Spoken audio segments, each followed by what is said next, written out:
Diba? Sarap buhay ng mga taga Iloilo. Talagang provided sila ng napakagandang mga facilities and amenities within the city. Napakalinis sa kalsada, walang traffic ng mga highway, mga magandang esplanades, magandang tulay, may mga pailaw, malinis na ilog, na hindi lang siya malinis na ilog, may mga isda talaga siyang pwedeng pangulam. Sana all. Diba? Napaka-safe ng mga bikers or mga cyclists. So, ang galing lang. So, bawat lugar naman to sa Pilipinas, meron naman talaga tayong tinatawag na assets, no? Assets and liability. Hindi ko sabihin meron tayo, may pagmalaki ba? Bagay, no? Something na pwedeng proud ho tayo, may pagmalaki, na masasabi natin kahit paano mas blessed ho tayo kumpara sa ibang lugar. So, ito nga, super blessed ng mga taga Iloilo gawa nung nakapag-provide talaga ang kanilang city government LGU ng napaka-pakipakinabang na lugar na mga ganitong facilities.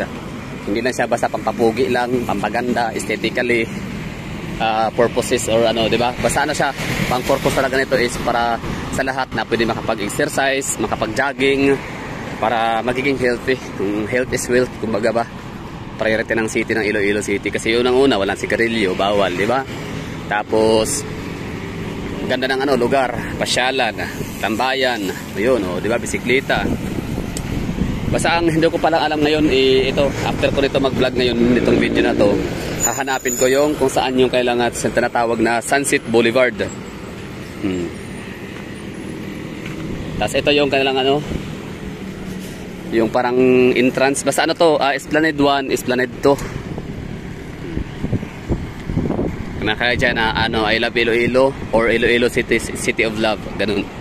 Tapos ito namin yung kailangan dito area, maganda, may mingwit, di ba? Basta itong lugar, ang mga taga Iloilo very much valued, no? And very much loved by their LGUs and officials, no? Mga leaders nila. Kasi talagang binibiyayaan, di ba?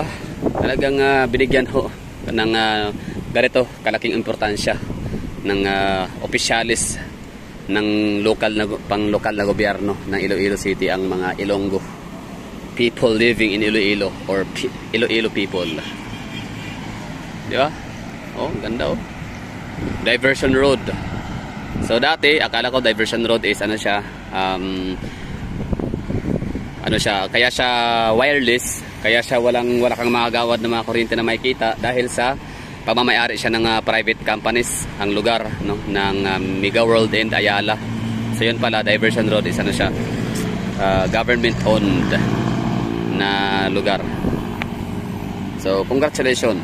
So ibig sabihin, so far dalawa pa lang sa Pilipinas ang nagkakaroon ng underground cabling system na highway, na daan, na main road, na hindi siya pagmamayari ng mga business corporates or mga business sectors or private sectors, kagaya ng Mega World or Ayala, diba? So Davao City, meron ho tayong dyan, mga Davaoeños, meron tayong tatlo. As of now, dalawa pa lang, no? Yung San Pedro Street and si Emrecto Street, ang ating underground cabling system, no? Yung mga walang head wires, overhead na makikita. Yun na nga. Tapos Oyang Gorin or Ramon Magsaysay Avenue, ongoing ang construction. Malapit na, no? Malapit na siya mabuksan.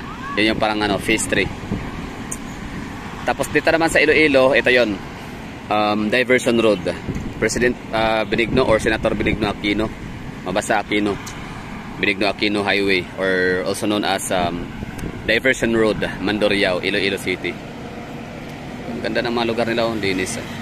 So ngayon, pagsabihin naman, may mga nako-comment kasi talaga na wala, wag ka namang masyadong hambog, ipagmamalaki mo yung Davao City na underground cabling system. Hindi lang kayo meron ganyan, ha, meron din kami sa BGC. So syempre, hindi ka man sinabing wala, meron ang BGC, meron din sa IT Park sa Cebu, meron din sa Cebu Business District or si CBD.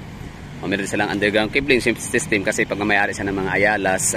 Tapos sa Makati, ganun din, no? Basta ganun talaga pag lugar na pamamayari ng mga Ayala, baka ano, mga private sectors talaga. Sila yung may key, sila yung may kaya. Sila yung may afford lang talaga, no, may means na makapag underground cabling system ng kailang lugar, ng kailang location. So yun. So hindi natin siya ma-credit pa rin sa city government kasi ano siya, initiative siya ng mga private sectors and private companies. Pero dito sa Iloilo, so makikredit natin siya as a napakalaking achievement, no, ng city government of Iloilo kasi nga meron silang na-provide na underground cabling system. Napakalinis, napakaganda na diversion road. Wala kang makikita ng mga overhead wires. Plus, mayroon pa talagang napakalawak na bike lanes and mga walkways or pathways para sa mga pedestrians, di ba? So sa Davao, wala kaming masyadong bike lanes. Basta hindi consistent, no. May mga area na may bike lane siya pero hindi pa siya ganoon ka-safe kasi kumbaga parang shared pa rin siya. Shared lanes. Ibig ko sabihin parang may nakalagay lang siya na bike lane kasi minsan mayroong barricade na konti tapos wala na. O di kaya yung may parang solar LED light ba yung naka-install sa kalsada, sa simento, sa concrete na daan. Pero hindi rin consistent, may mga lugar din walang ganoon, no. So bike lane, so hindi siya ganun ka-safe para sa mga cyclist. Pero dito sa Iloilo City, hindi talaga madidisgrasya ang mga cyclist ho rito. Alam niyo bakit? Kasi nga meron talaga silang exclusive na lane na hindi mo talaga pwedeng pasukan ng mga motorsiklo. For example, gaya na ito to. For example yan. So maaring mga mga nanonood ngayon lang, kakasubscribe lang kahapon o nakarang araw. So hindi niyo nakita yung aking mga Iloilo series of vlogs or series of contents, no. So ito yun, tingnan mo. Cyclist. So itong lugar na to exclusive for cyclists only, 'di ba? Tapos itong gilid naman exclusive for pedestrians. Diba, ang ganda lang. Sana all. So sa Davao, okay na tayo, no, meron tayong underground cabling system na mga main roads or main thoroughfare.